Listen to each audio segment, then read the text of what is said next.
Hello and welcome to our ongoing series of Icons of Relocation podcast. My name is Simon Johnston. I'm the CEO of Icon Relocation, a world leading provider of home search, moving technology and property management solutions.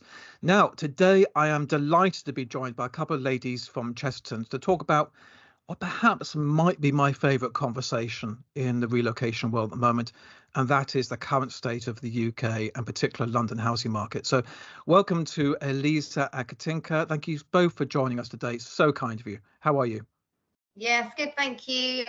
And thank you very much for having us today. Oh, it's fantastic. I'm so excited about talking to you ladies, actually, because this is probably the conversation, as I said. We're all talking about it. Our clients are talking about it. Science talking about it. And you guys are so knowledgeable. It may be worth just a quick conversation to actually introduce yourselves a little bit more, expand on who you are and actually how we sometimes work together. So here at Chestertons, we do work quite closely with Icon. We assist on the home search side of things when, of course, your clients are sending assignees over to London. We have hopefully quite a strong corporate department here. My team, who obviously you guys all know and work with on a day-to-day basis, we assist quite a lot in terms of getting the properties together, sending you guys over some of our best properties, so that we can, hopefully find you your new home when you come over to London for the very first time. We do a lot in terms of sort of assisting throughout the whole process. So we aim to, of course, make sure that you are getting the very best stock, and we make sure that we are working very closely with our sort of front offices as well to get the very specific stock, which is specific to your actual client's needs as well. Yeah, no, I have to say, I think I actually echo that. I said we have our own research team here. We're probably unusual in Icon that we have our own dedicated property research team. And I know they talk to you, I can say more than probably every day, but it's fantastic. I have to say, we love working with you guys, and thank you for all the support. Because I know if you get something comes on, you're going to work with us very closely, and thank you. Perhaps we could sort of start off by just asking you, Katinka, could you maybe give us an overview about what is the general state of the housing market and the current trends that you're seeing? Of course. So my name's Katinka. I'm a regional director at Chestertons, which means that I oversee 10 offices, and my 10 offices are central London. So I'll talk about the general market, but I kind of might dip into central London just because that's kind of everything I know. Sounds perfect to me. Yeah, dip away. We have we're lucky at Chestertons. We have this like dashboard which kind of feeds through like market trends and average rent increases. So I've kind of done a bit of research, which hopefully I can share with you today. Right. As we record this, we are in September, which for lettings is our busiest month. So I would describe the market as frenzied at the moment, if I'm being entirely honest with you. I hope that resonates with some of you too. We've kind of had a bit of a funny year this year because with the pandemic or lockdown ending last year, and then coming into this year, the bounce back was still as we went through the year, and we had lots and lots of stock at the beginning of the year, but as we've gone through the year, the stock is definitely kind of getting less and less. Our register, kind of our total lettings register, is just under where it was at this time last year, but the instructions we're bringing on are actually higher, which tells us that properties are coming on and they're coming on and they're going, because our register is pretty much kind of staying at the same level, and we've got about 4 people offering on every property we take on, which kind of gives you an idea of the supply and demand, and that might give you an idea as to why we're in this frenzied market. The average rent is still, I mean, we were speaking earlier, Simon, and you kind of said 20%. Like our average rent year on year increased by about 35%. There are 2 reasons for that, actually. I feel one is the supply and demand. Rents are obviously, have increased massively through the year on the back of last year, the bounce back we had, and there's not enough supply for the demand. But I also feel like the higher end of the market has really come back this year. So whilst the average rents increased, I think my figures include the fact that the higher end of the market's really come back, whereas last year or the last couple of years, it's kind of been the bread and butter stock. But with restrictions lifting, kind of the families are moving again, which means that we're kind of renting more houses, and the higher end of the market's really transacting. Can I just circle back to the statement? You're saying that you think rents have gone up by about 30+%. Is that sort of for inner London you're referring to, or are you sort of encompassing London as a whole in that statement? Yeah. So when I talk about figures, we have 33 offices in London, so maybe as far out as like your Richmond, that way, and then kind of up to kind of Hampstead, Kentish Town. So it is very much kind of London based, that I'm kind of referring to. That's extraordinary, isn't it? I mean, it just really shows the change in the course of a year. It's kind of hard to believe it. I mean, we live in the UK and it's hard to believe. So people relocating here, see, this is a really key message to get across. Could you sort of expand on it from a sort of a corporate point of view? So from a company's moving a tenant here, could you maybe build on that a bit? Yeah, absolutely. So just in terms of the corporate side of things, my name's Eliza. I head up the corporate and relocation department at Chestertons, and it has been quite the year, so to speak. Obviously, at the beginning of the year, London was such an attractive place for corporations, big or small, to relocate employees over. We were obviously one of the first countries to start lifting, obviously, COVID restrictions at the beginning of the year. So the increase in volume of the number of assignees obviously relocating over has been extraordinary. So not only has sort of the normal consumer market been so busy, it's been obviously lifted so heavily by, of course, companies resuming the people who should have been coming over the last 2.5 years, but also sort of the natural busyness of the market. It's been extremely busy. Yeah, I've noticed this actually on a couple of other aspects. I was looking at work permit applications, for example, looking at that. It's almost double the number of work permit applications were approved in Q1 this year compared to Q1 last year. I mean, just give that as an indicator, and then the number of students coming in, etc. It is, I mean, it's a fantastic success story for the UK and London, isn't it? But it is quite overwhelming how many people are coming in at the moment. It is phenomenal. And you couple that with like short lets as well. I don't know how, I know traditionally kind of relocations, it's more long lets, but actually we've seen an increase in our short lets. So that kind of adds another pressure onto the kind of long let market as well, because the short lets have been renting for what, hotel prices, everything's going up, right? So hotel prices have gone up. So the rents that landlords can get on short lets is really attractive, and that market has really kind of taken off. Just define, for those who are not familiar with short let as a phrase, how would you define short lets? So a short let, anything kind of 0 to 6 months, but your typical short let is around about 3 months. It can be as short as 3 weeks, 4 weeks, and as I say, it can go up to just under 6 months. The typical kind of demand for short let corporate relocations, I guess, employees that are coming over for like shorter secondments rather than relocating for a longer period of time. A short let might be a family who are refurbishing a house and need to move somewhere for a short amount of time. We deal with a lot of film production companies, so they might just bring over a producer or an actor for like a short amount of time, and with a short let, the rent's all paid up front and it includes all the utilities. So it's very much a different type of let, but has actually become quite attractive to landlords, especially when we're having few accidental landlords at the moment, people that can't sell their property, and they, to actually think, I'll just rent it for a short amount of time rather than kind of giving it away for 2 or 3 years, and that creates more competition with maybe not your type of clients. Right.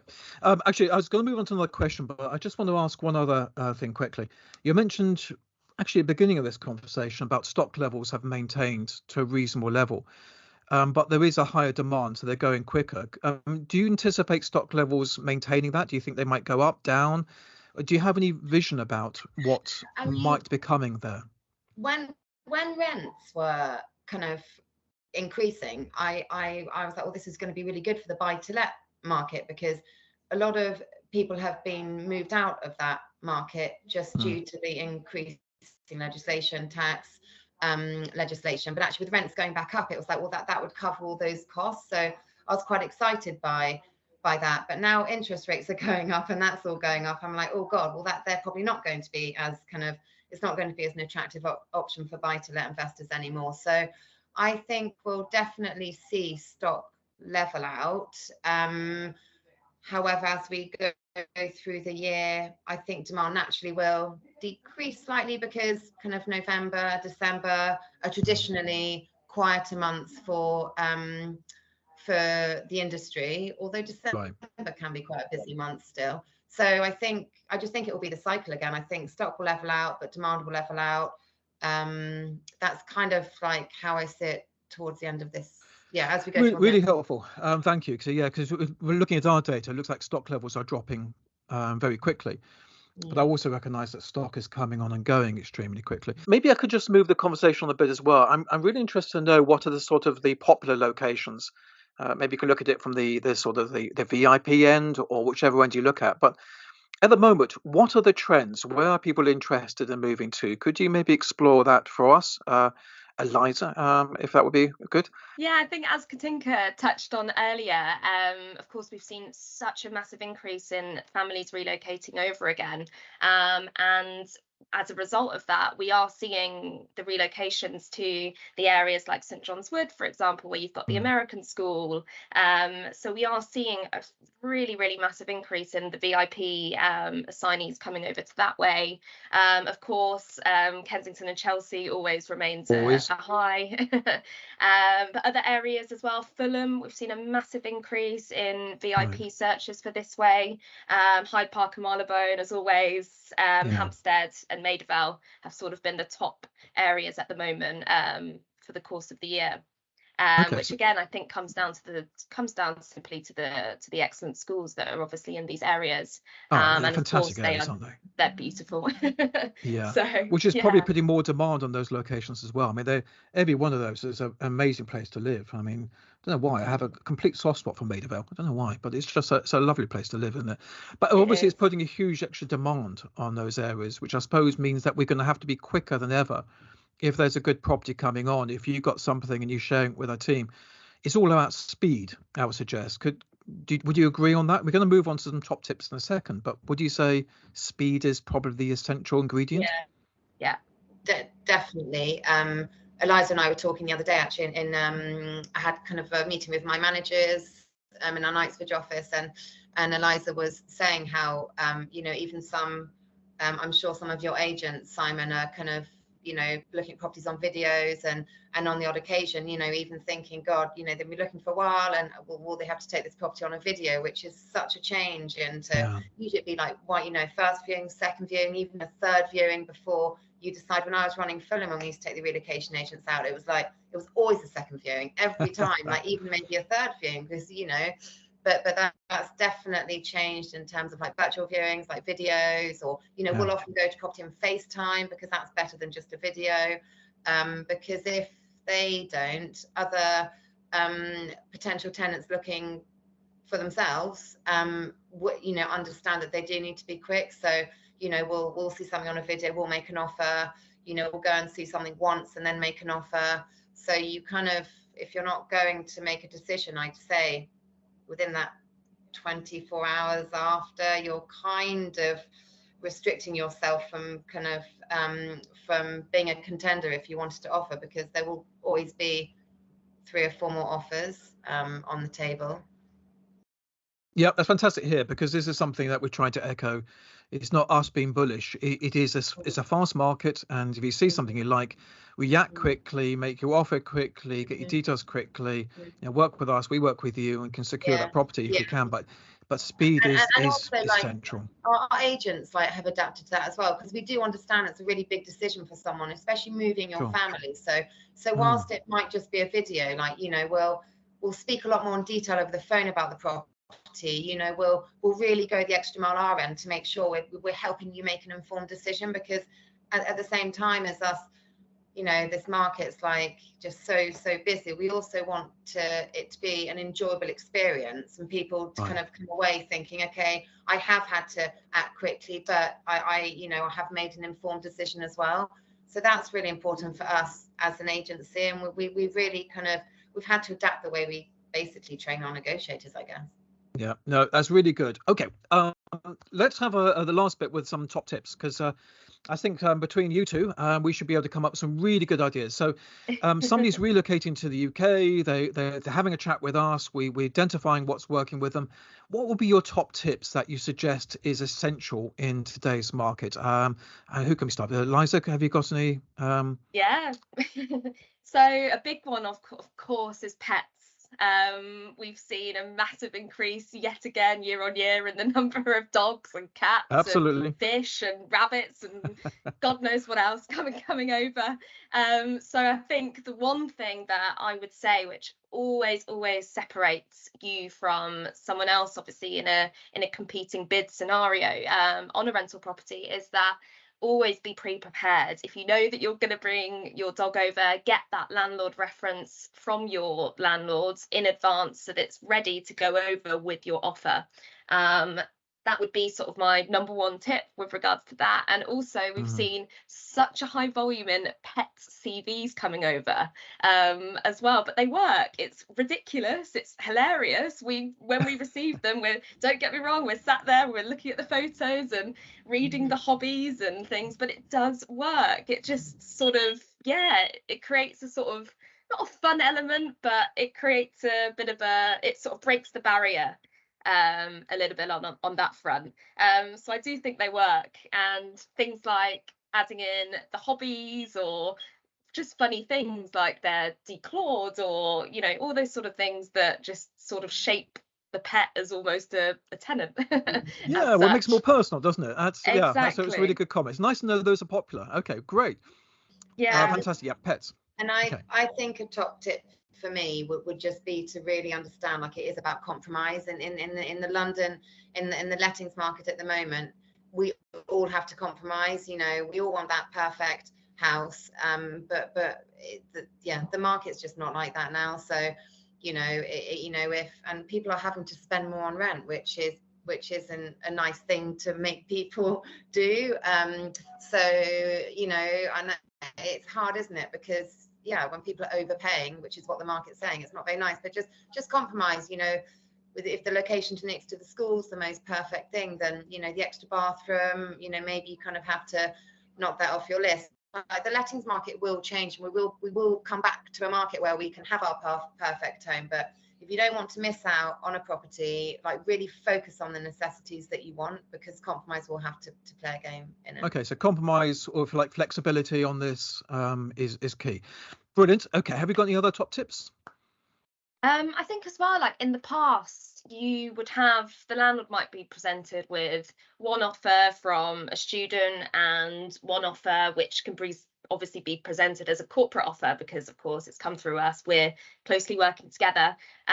But of course now, because the demand has just gone so out of the roof, a lot of the time you're competing with 9 other offers, and in that case, of course, it comes back to a little bit on compromise. But I think it's just being mindful of, you may need to sort of think, okay, so we are going to be over here for 2 to 3 years, we're up against other tenants who are putting forward sort of break clauses and terms for, say, 15 months or 24 months. And of course, if you're the landlord on that receiving end and you have got 9 other offers where they're committed to obviously staying for 2 to 3 years, instead of sort of breaking out and having that sort of option to break that lease at, say, 6 or 8 months, naturally, of course, having that commitment and that stability on the landlord side when you've got so many options, I think really, it does change a lot for landlords. Of course, rent is important, but they will obviously always look at the full picture of that offer. So I just think, in terms of just being mindful of, okay, we know we're going to be here for 2 years, let's look at, say, how we can actually improve that offer, and take it from there, really. Okay, that's a really good comment, actually, because I mean, before COVID, it was used to be sort of 1-year contract, 6-month break clause, option to renew, etc., etc. That was a sort of your standard universal agreement. So echoing what you're saying, is you're seeing this being far more around sort of a fixed, longer initial period with no break, including no business break. Is that I mean, we do business breaks we do yeah, that's kind of a better alternative to a standard break clause, which is a break clause that you can serve 2 months notice at a certain point in the contract. Yeah. And I guess business breaks still mean that you're moving with your business, and that's kind of less, you'd think that would be less often than if there was just a traditional break clause. Especially if a company's gone to the trouble of relocating somebody, for sure. Yeah, exactly. And so I think business break clauses, you know, are still there. But we did some research, and actually, and all the corporate lets that we've done this year, the average break clause is 15 months. So you're right, Simon. When I used to run Fulham, we used to get, literally, it was like 3 years, option to renew a year, and a 6-month break clause. It would just be what you put forward. It just, that was it. And you would never renegotiate that part of the tenancy. It was like, that was it. You've got this amazing corporate tenant. That's the deal. But now, yeah, 50 months is the average break clause, which gives you an insight. That 6-month break clause is kind of in the past now. So if they want to compete, yeah, they're going to have to commit to as long as they feel comfortable to commit to. Okay, brilliant. These fantastic tips. I'm going to ask, is there any more tips? Has anybody else got anything else that would like to share tips wise, or have we exhausted the top tips? As you said earlier, Simon, it's just speed. Speed really is of the essence in this market. So I would just say, even once you have submitted that offer, make sure that you are available, so that if the landlord does come back with any questions on your offer, you're there to answer those questions quickly, so that obviously you can start the process and move forward very, very quickly as well. Okay, brilliant. I would say, ladies, you've been amazing. But can I just ask one last question before we depart, which is really unfair, but I'm going to ask it anyway because it's, it's quite enjoyable. What is your predictions for, say, the next 6 months of the market? Do you think that we're going to see prices continue on the level that we've seen the last year? Do you think there's going to be some stabilisation on this? I know this is purely sort of, well, highly educated guesses, but what's your instinct? I think prices are going to stabilise. I don't think that I think they are starting to stabilise, but the problem is the curve has just done that. So even if they're starting to stabilise, they're stabilising at a very high level. I think we will see, I do think it will, it's like any market, you have cycles, and we're just at the top of the cycle now, and I do think we will see that it will kind of level out and stabilise a bit. And that will be a driving factor, will be the fact that our market traditionally just does get a bit quieter as well. You know, like we're coming out of like we're still in like our really, really busy summer market, but traditionally like November, December, I mean, I guess January is quite a big month because people make decisions, and after the new year, but February, March go down a bit. So yeah, to summarize, I think we will see rents start to stabilize, but I think they will still be higher than they have been in the last couple of years. So level off a bit. Yeah.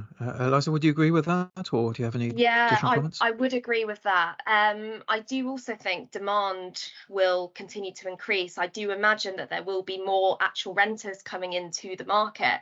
I predict, based on obviously what's happening with the sales market in terms of the interest rates going up, I would imagine there might be an increase in buyers switching to renting, which is going to obviously have an increase in the number of people looking in the rental market.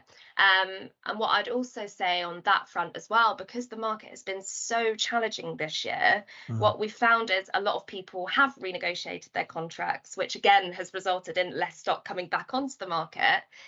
So I would imagine that those people will be then coming back into the market next year to try again, who haven't successfully found something else this year. So I would say that, again, I think prices may stabilise, but it could be that if demand goes up, then the prices may start to go up and down a little bit again. So that's where my thoughts are, but who knows? Quite. Well, I have to say, all we can say is that change is still going to take place, isn't it? I think so. Having this close relationship with you and keeping these conversations going is amazing. Can I just say a huge thank you to you both? I say we love working with you guys. Hopefully we're working for many, many, many, many years to come. Thank you for your close partnership, but thank you for being so helpful in this and exploring what's going on out there. It is a joy to talk to you both, and hopefully we can expand on this conversation maybe in a handful of months and see what's happened since then. Thanks for having us. Yeah, thank you very much, Simon. It's a pleasure. Thank you both. Look forward to speaking again soon. Until then, take care. Thank you.